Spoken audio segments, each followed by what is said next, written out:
Hi, I'm Karen Lane, and I'm a longtime artist and crafter, and I've made lots of mistakes in my life. Don't regret any of them, but sometimes when you're working on a watercolor paper or an expensive piece of white, perfectly beautiful board, and you make that boo-boo, that blotch, that, oh no, it's no good anymore. You know what? Don't fret. There's ways to cover your mistakes. There's ways to create something that out of a total hot mess, and you'll actually like it when you're done. I have one way that I've covered up my mistakes, and this video will show you how. See you in a bit.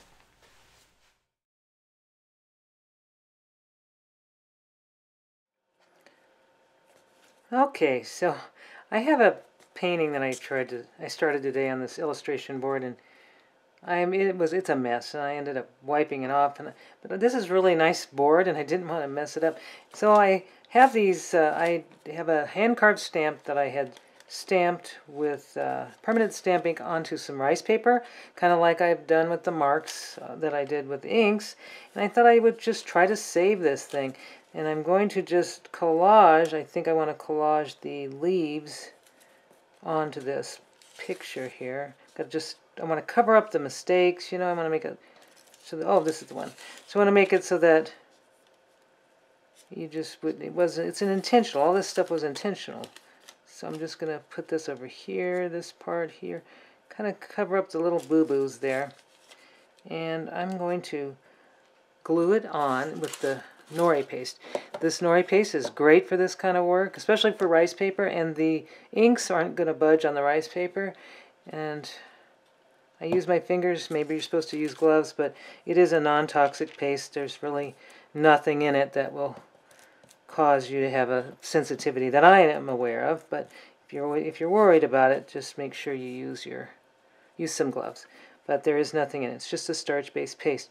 What's nice is it's repositionable, and I've got this very thin rice paper, and you can use tissue as well. But see, I'm able to lift the tissue or the rice paper up, and I'm able to move it around and manipulate it. And I can make it wrinkle, or I can make it sort of straight. I don't know exactly how I want to. I think I'm going to smooth it. So I'm just smoothing it with my fingers. And the paper is more transparent right now, but it will dry a little bit more opaque. I'm going to get the wrinkles out.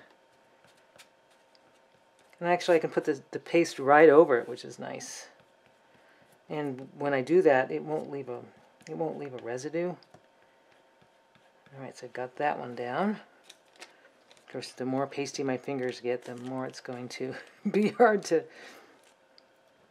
Maybe I should have used a brush, but that's okay. I'm just playing here. This is it's just for fun. So I can put it all over the paste all over this, and if I were using a regular glue, you know what would happen, right? It would just be a ball of a mess. So I'm just going to lay this part right here and right on the edge. And then I'm just going to bring it up like this. It went down a little easier. I'll put it right on top.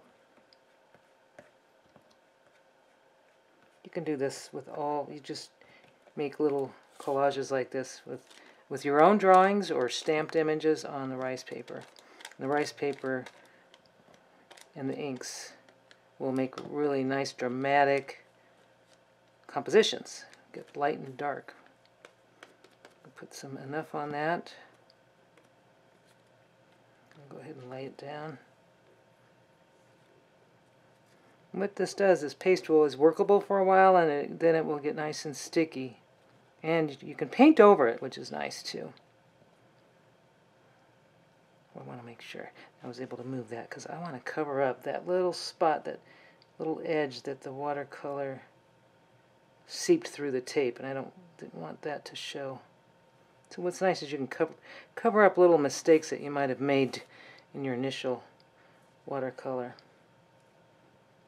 Now I'm just going to put that over.